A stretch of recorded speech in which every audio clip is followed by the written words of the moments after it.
Hello everyone, welcome back to my channel Maths with Ur. This is Sonia Jain, your maths teacher. Now let's do exercise 5.2 and our first question is what fraction of clockwise revolution does the R end of a clock turn through when it goes from? मतलब घड़ी का अगर clockwise कैसे होता है, जैसे घड़ी इस तरीके से हम चलती है ना 1 2 3 4 5 6 7 8 9 10 11 12, ठीक है। अगर इस तरीके से आर हैंड चलता है तो कितना फ्रैक्शन होगा? अगर सुई 3 to 9 पे जाती है, 4 to 7 पे जाती है। वी ऑल नो दैट कि सुइयां कितनी होती है? 3 होते हैं, 3 हैंड्स होते हैं, second hand, minutes and hour hands, ठीक है। तो सबसे पहले हम इसका क्लॉक बना लेते हैं। ये हमारा क्लॉक हो गया, राइट। 12 6 3 and 9, so 1 2 4 5 7 8 10 11, ठीक है। अब रिवॉल्यूशन अगर ऐसे चलता है, इसका रेवोल्यूशन ऐसे चलता है, मतलब फ्रैक्शन ऑफ रेवोल्यूशन निकालना है हमें इसका क्लॉक का, तो 3 to 9 मतलब पहले सुई जो थी वो 3 पे थी, राइट। 3 से 9 की तरफ आई है। क्लॉकवाइज कैसे होता है? ऐसे हमारी सुइयां, जो घड़ी की सुइयां ऐसे चलती है, राइट। कभी भी ऐसे नहीं घूमती है ना, हमारी सुई ऐसे 3 से 4, 4 से 5, 5 से 6 7 8 9 ऐसे चलती है। तो 3 से 9 की तरफ आई है, यानी कि यहां से यहां गई है, ठीक है। पहले 4 पे, फिर 5 6 7 8 9 पे गई है। तो बताओ इस क्लॉक में कितना रेवोल्यूशन ऑफ फ्रैक्शन हुआ? तो सबसे पहले हमें इसका एंगल फाइंड आउट करना पड़ेगा, यहां से यहां तक कितना एंगल है। अब देखो यहां से यहां तक हमें सिंपली दिख रहा है ये 180 का एंगल है, क्योंकि 180 का एंगल कैसा होता है? स्ट्रेट ऐसे ही होता है, और 90 का ऐसे होता है, ठीक है। तो ये 180 डिग्री का एंगल है। तो ये हमारा 180 डिग्री का एंगल है 3 to 9 पे। और क्लॉक ऑफ रिवोल्यूशन मतलब अगर हमें निकालना है तो ये पूरा कितना होता है? 360 डिग्री का, ठीक है। 360 डिग्री का होता है। तो अगर हमें इसका फ्रैक्शन निकालना होगा, तो fraction equals to 180 upon 360। Total कितना होता है सर्कल का? 360 होता है। कैसे होता है? देखो 180 यहां तक है, ये 180 इतना, और 180 ही इतना भी बचा हुआ पोर्शन है। तो 180 प्लस 180 कितना हुआ? 360 हुआ, ठीक है। इसलिए टोटल नीचे और जितना एंगल हमारा बना वो ऊपर। अब इसे कैंसिल कर लेंगे। 18 1 जा 18, 18 2 जा 36। तो हमारा फ्रैक्शन बना 1/2। ओके, नेक्स्ट पार्ट देखते हैं। अब इसमें है 4 to 7। सबसे पहले क्या करेंगे? अपना क्लॉक ड्रॉ कर लेते हैं। सो 12 3 6 9, अब इसका 1 2 4 5 7 8 10 11, ओके 10, ठीक। अब 4 से 7 पे जा रही है सुई, ठीक है। ये हमारा 4 है और ये हमारा 7 है, ठीक है जी। अब ये कितने डिग्री का एंगल हुआ? सबसे पहले तो हमें ये मालूम पता करना होता ना कि कितने डिग्री का, जैसे हमने इसमें मालूम किया ये कितने डिग्री का एंगल है, क्योंकि कंप्लीट का तो हमें पता है। कंप्लीट कितना होता है? 360 होता है। अब यहां से यहां तक कितना है? 90 डिग्री। अब कैसे 90 डिग्री? लेट्स से कि अगर मेरा ये 12 और ये 3, ये सुई मेरी ऐसे होती, ठीक है, 1 2, ठीक है, ये मेरी ऐसे होती। तो कितना है? देखो ये 90 डिग्री का, ये तो हमें पता है कि ये 90 डिग्री का है। अब ये देखो कितना है इनके बीच में डिस्टेंस कितना है? 1 2 3, ठीक है। इनके बीच में कितने नंबर्स आए हैं? 3 नंबर्स। देखो 1 2 3। अगर हम इसकी बात करें 4 से 7 की और, तो 1 2 3, इसमें भी 3 आए हैं। तो यानी कि जो 3 का डिफरेंस चलेगा हमारा, वो 90 डिग्री का एंगल बनेगा। क्लियर है? तो ये हमारा कितने डिग्री का एंगल हुआ? 90 डिग्री का। इसी तरीके से अगर आप देखो 3 2 6 में देखें, अगर हम, ये हमारा 6 है, ठीक है ना, यहाँ पर कहीं 6 होता है, तो अगर ये 3 से यहाँ तक, ये भी हमें पता है ये भी 90 डिग्री है, ठीक है। और कितना डिफरेंस होता है इनके बीच में, 4, 5, और ये 6 तो है 1, 2, 3। तो हमें पता चला 3, 3 का जो डिफरेंस होगा वो 90 डिग्री का एंगल होगा, पहली बात। अब हमें क्या निकालना है, फ्रैक्शन निकालना है।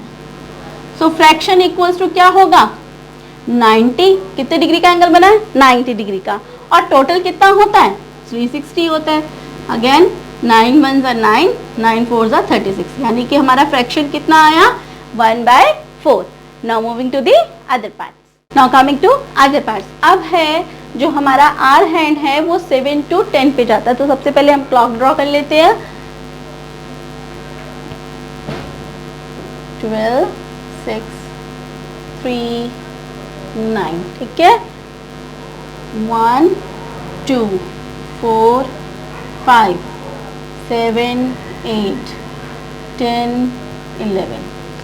अब हमारा 7 से 10 की तरफ, यानी कि ये यहां से कहाँ गई है, यहां, ठीक है, 7 से 10। अब अगेन हमें ये देखना है कि ये एंगल कितने डिग्री का है। तो अब हमें पता है 90 डिग्री में कितना डिफरेंस आ जाता है, 3 3 का आ जाता है। तो देख लेते हैं, 7 से 8 1, 8 से 9 2, और ये 3। तो यानी कि ये मेरा कितने डिग्री का एंगल हुआ, 90 डिग्री का। तो फ्रैक्शन जब निकालेंगे तो क्या होता है, जितना डिग्री का एंगल हो अपॉन टोटल रिवॉल्यूशन, यानी कि वो कितना हुआ, 360 डिग्री। तो 0 से 0 कैंसिल, 9 1 जा 9 4 जा, तो हमारा फ्रैक्शन बना 1/4। Now coming to D part, 12 to 9। Again एक सर्कल ड्रॉ किया या घड़ी। अब भाई देखो मेरी क्लॉक ऐसी ही बन रही है क्योंकि मेरी ड्राइंग अच्छी नहीं है, ठीक है। 12 6 3 9। अगेन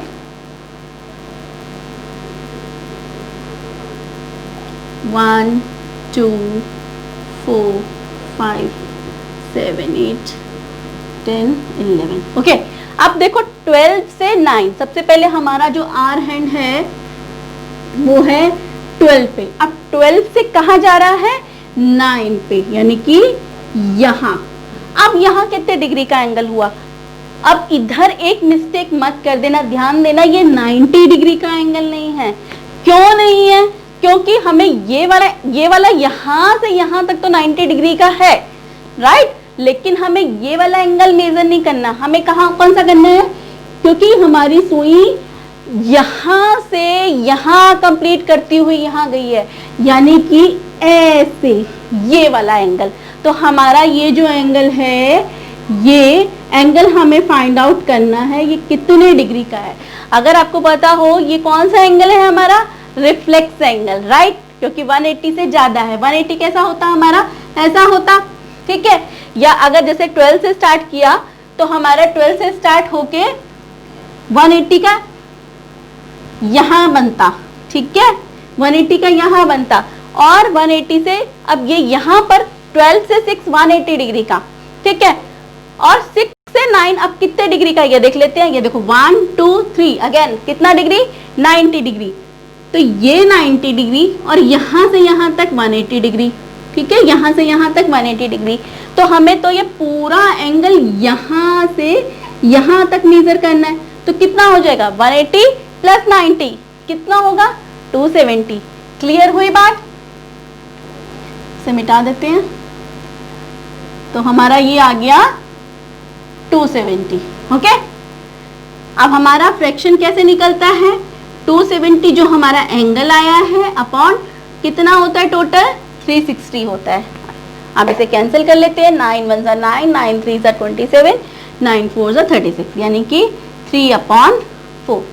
क्लियर, ठीक है। दोबारा देख लेते हैं, 12 से 9 तक जाना है, 12 से 9 यानी कि इतना एंगल निकालना है। इतना एंगल हम कैसे निकालेंगे, देखो 12 से 6 तक 180 डिग्री, और 6 से 9 3 का डिफरेंस आएगा, 6 से 9 पे जाएगा तो यानी कि 90 डिग्री का यहां से यहां तक एंगल और 180 का यहां तक। तो 180 प्लस 90 हमारे को टोटल निकालना है यहां से यहां तक, तो दैट इज 270। तो 270 अपॉन 360 विच इज 3/4।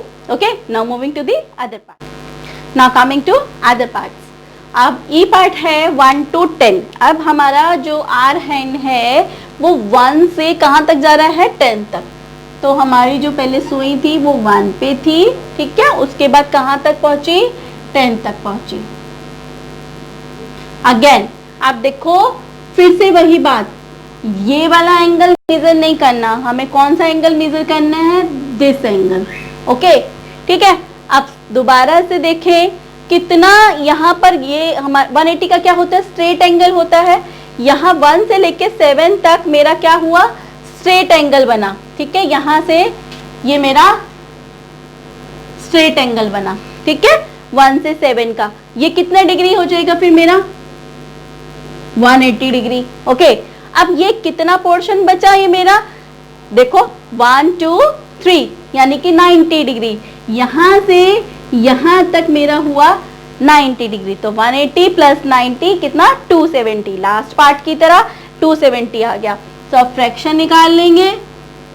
फ्रैक्शन क्या होगा, टोटल जो हमारा अभी एंगल बना है विच इज 270 और टोटल कितना है 360। तो 360 कैंसिल किया, 9 3 जा 9 4 जा, तो हमारा आया 3/4। ओके तो हमारा फ्रैक्शन निकला 3/4। अब नेक्स्ट एफ पार्ट है 6 to 3 यानी कि हमारा जो आर हैंड है वो पहले यहाँ था और फिर कहाँ तक गया है, 3 तक गया है, यानी कि यहाँ तक, ठीक है। अगेन अब फिर से एक चीज का ध्यान रखना, हमारा जो आर हैंड है, जो एंगल फाइंड आउट करना है वो ये वाला करना है, राइट, ये वाला एंगल फाइंड आउट नहीं करना, ठीक है। अब देखो 6 से 3 तक गया, यानी कि ऐसे ऐसे गई है क्लॉक में सुई, ठीक है ना। आर हैंड हमारा 7 पे, फिर 8 पे, 9 10 11 इस तरीके से गया होगा। तो 6 से स्टार्ट करते हुए 12 तक ये जो होगा, ये हमारा यहाँ तक क्या होगा, क्या होगा, 180 डिग्री का होगा, क्योंकि ये कौन सा एंगल बना, स्ट्रेट एंगल, ठीक है। अब यहाँ से यहाँ तक का डिस्टेंस हम देखें तो ये कौन सा कितने डिग्री का एंगल बन रहा है, अगेन 90 डिग्री का बन रहा है। तो ये 90 और ये 180 कितना हो गया, 270। तो हमारा ये आ गया 270 डिग्री का एंगल। तो अब हमें जब भी फ्रैक्शन फाइंड आउट करना होता है तो क्या करते हैं, जो एंगल हमारा निकला है अपॉन टोटल कितना रिवोल्यूशन होता है इसका, 360 डिग्री होता है, ठीक है। 0 से 0 कैंसिल, 9 3 जा 27, 9 4 जा, तो आंसर हमारा आया 3/4। सो हमारा फ्रैक्शन क्या निकला, 3/4। So this was the first question. Now moving to the next.